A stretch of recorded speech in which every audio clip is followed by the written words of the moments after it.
రాష్ట్రంలో కాంగ్రెస్, దేశంలో బీజేపీ ఎలువడి నడుస్తుంది. అక్కడ షేగుర్తోలు ప్రతిపక్షం అయితే ఇక్కడ పువ్వు కారు ప్రధాన ప్రతిపక్షాలు. ఈడికి అందరికి తెలిసిందే. అయితే ఓ ముచ్చట మీద మూడు పార్టీల నడుమ తగ్గఫర్లొల్లైతుందబ్బా. కారోళ్ళు సర్కార్ను తిట్టుడు, బీజేపీ బీఆర్ఎస్ నడుచుకునుడు, షేగుర్తోలు ఆ రెండు పార్టీలను ఆర్పారనుడు. గచ్చిబౌలి భూముల గడబడి మీద ఎవ్వరి మాట అల్లదే. ఇప్పటికైతే ఆడ పనులు బంద్ అయినాయి గాని పార్టీల నడుమ కీసులాట అయితే ఆగుతలేదబ్బా. గచ్చిబౌలి భూముల కేసులో సుప్రీంకోర్టు కమిటీని కలిసిరు కాంగ్రెస్ ఎంపీలు. అప్పటి రికార్డులు సర్వే నెంబర్ల ప్రకారము ఆ 400 ఎకరాలు సర్కారు భూమి, ఎక్కడ కూడా అడవి భూమి అని రాయలేదని కాగితాలు చూపించి వచ్చేండ్రు. నిన్న సర్కారు తరపు పెద్ద ఆఫీసర్ శాంతకుమార్ మేడం కలిసి ఇదే ముచ్చట మీద అవసరమైన కాగితాలు ఇచ్చింది కమిటీకి. అటు బీఆర్ఎస్ బీజేపీ వాళ్ళేమో పక్కా సెంట్రల్ యూనివర్సిటీ భూమి, ప్రకృతి నాగం చేస్తున్నారని కంప్లైంట్ చేసిండ్రు. ఇక సర్కారు ప్రతిపక్షాల నడుమ భూముల మీద పంచాయతీ నడుస్తూనే ఉంది.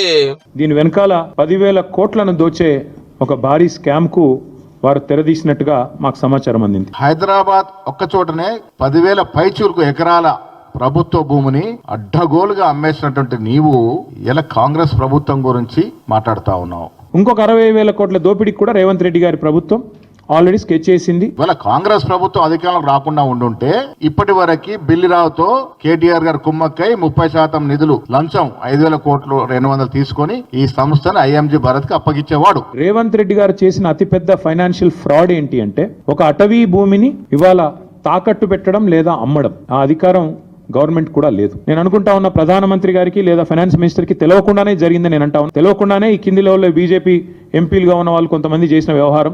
ఎవరు తీసుకున్నారు, ఏ ఎంపీ, ఏ బ్యాంకు, ఏ ఫైనాన్షియల్ ఇన్స్టిట్యూషన్, ఏ ల్యాండ్ మీద దొంగ చేతికి తాళాలు నేను ఇప్పుడే ఇవ్వదలుచుకోలేదు.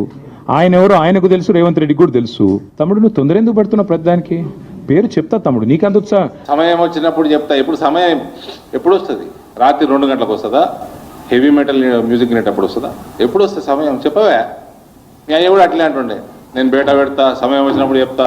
కేంద్ర ప్రభుత్వానికి చిత్తశుద్ధి ఉంటే వెంటనే ఇన్వెస్టిగేషన్ కి ఆదేశించండి. 10 ఏళ్లు రాష్ట్ర యొక్క ఖజానాను దోపిడీ చేసిన మీ కుటుంబం, నీ మీద సిబిఐ విచారణ చేయాల్సిన అవసరం ఉంది. వాళ్ళ ఫార్ములా ఈ రేస్ కేసులో కేటీఆర్ గారు అరెస్ట్ అవుతున్న సంగతి కేటీఆర్ తెలుసు, ప్రపంచం తెలుసు. దానికి ఈ హెచ్సికి ముడిపెట్టడం ఏంటి?